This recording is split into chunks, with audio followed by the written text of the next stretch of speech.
Raksha Bandhan is coming, and if you want to make something special for your brother this year, I have 4 beautiful Rakhi design for you. In today's video, I will show you how to make these 4 pearl Rakhis at home step by step.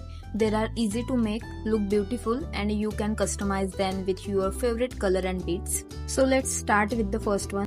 I am going to make a beautiful pearl design with the pop of red in the center.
Now let's move on to our second Rakhi. This time I'm going to create beautiful pearl design with golden beads.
Next, let's make our third Rakhi. This one has a simple and elegant pearl pattern with golden beads.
And finally, let's make our fourth Rakhi. This one has a beautiful flower like a pearl design with golden beads.